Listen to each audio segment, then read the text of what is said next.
وَلَقَدْ يَسَّرْنَا الْقُرْآنَ لِلذِّكْرِ فَهَلْ مِن مُّدَّكِرٍ۔ اعوذ باللہ من الشیطان الرجیم، بسم اللہ الرحمن الرحیم، نحمدہ ونصلی علی رسولہ الکریم وعلی اہل بیتہ الطیبین الطاہرین۔ السلام علیکم ناظرین محترم۔ اسلام ایک ایسا کامل دین ہے جس نے انسان کی ضروریات اور انسان کی نیڈز کو مد نظر رکھتے ہوئے زندگی میں پیش آنے والے تمام احکام کو بیان کیا ہے۔ یہ اسلام کا تو رائے امتیاز ہے کہ اس نے اپنے ماننے والوں کے لیے ہر جگہ میں جانے وہاں کے آداب، وہاں پہ کون سی چیزیں حرام ہیں، کون سی چیزیں وہاں پہ انجام دینا واجب ہے، کون سی مستحب اور کون سی مکروہ ہے۔ ان میں سے ایک وہ چیز جو انسان کی ضروریات میں سے ہے اور ہر بنی نوع بشر اور باقی جانداروں میں لازمی امر ہے، بیت الخلاء میں جانا۔ اب انسان جو ہے وہ بیت الخلاء میں جاتا ہے، لیکن یہ خصوصیت دوسرے حیوانات کے لیے نہیں۔ یہ انسان جو کہ اللہ تعالیٰ کی بہترین مخلوق ہے، اس کے لیے ہے کہ وہ اپنی رفع حاجت کے لیے مخصوص جگہ کا انتخاب کرتا ہے۔ اسلام نے اس مخصوص جگہ یعنی بیت الخلاء یا ٹوائلٹ کے لیے بھی احکام وضع کیے ہیں، جن میں سے کچھ احکام کو انجام دینا واجب ہے، کچھ کو انجام دینا حرام، اور ان میں سے بعض مستحب اور بعض مکروہ ہیں۔ تو آئیے سب سے پہلے بیت الخلاء میں جو امور حرام اور واجب ہیں ان کی ڈسکس کرتے ہیں۔ بیت الخلاء میں جاتے ہوئے انسان ایسی جگہ کا انتخاب کرے، چاہے وہ ٹوائلٹ کی شکل میں بنا ہو یا کہیں جنگل میں یا کسی اور جگہ پہ جو ہے رفع حاجت کرنا چاہتا ہے، تو اس کے لیے لازم ہے کہ اپنی شرمگاہ کو دوسرے انسانوں سے چھپائے، یہاں تک کہ اس بچے سے بھی چھپائے جو کہ اچھے اور برے کی تمیز رکھتا ہو، یعنی جو بچہ شرمگاہ یا اس طرح کی جو چیزیں ہیں ان کو سمجھ سکتا ہو، اس سے بھی ایک انسان کو اپنی شرمگاہ کو چھپانا چاہیے۔ لیکن یہ والا مسئلہ جو ہے میاں بیوی کے لیے نہیں ہے۔ میاں بیوی کے لیے لازم نہیں کہ وہ ایک دوسرے کو شرمگاہ کو چھپائیں۔ اور پھر یہاں پہ دوسرا مسئلہ یہ کہ دیوانہ جو انسان ہے لیکن اتنا سینس رکھتا ہے کہ وہ اچھے برے کی تمیز جو ہے جانتا ہو، کیونکہ بعض جو ہے بالکل جو ہے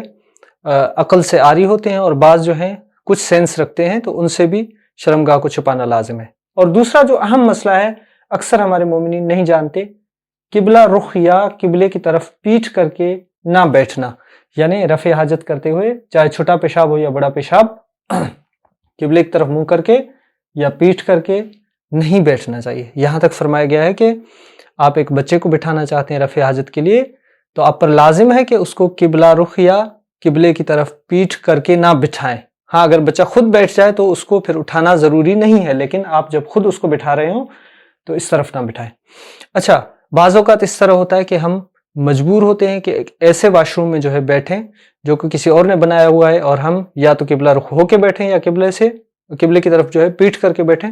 تو وہاں پہ اس کا حل یہ ہے کہ انسان اتنا مڑ جائے کہ اس کی پیٹھ یا رخ جو ہے قبلے سے مڑ جائے، اور اس طریقے سے تھوڑی زحمت بھی اگر کرے تو قبلہ کو پیٹھ یا قبلے کی طرف رخ کر کے رفع حاجت نہ کرے۔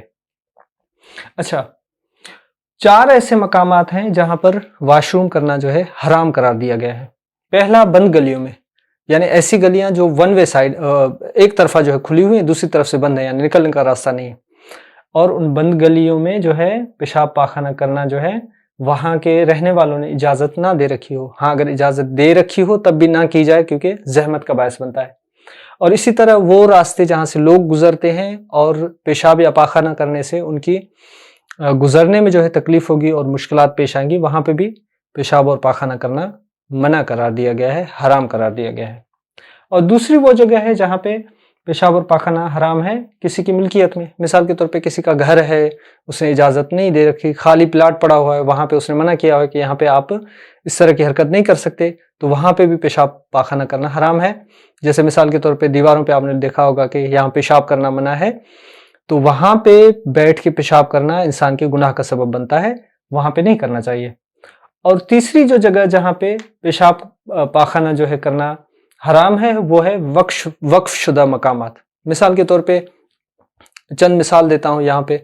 ایسے مدارس ہیں جو طلاب کے لیے مخصوص ہیں کہ وہ طلاب جو ہے وہاں کے واش روم لیٹرین جو ہے یوز کریں، وہاں پہ ایک باہر والے شخص کو اجازت نہیں ہے کہ وہاں جا کے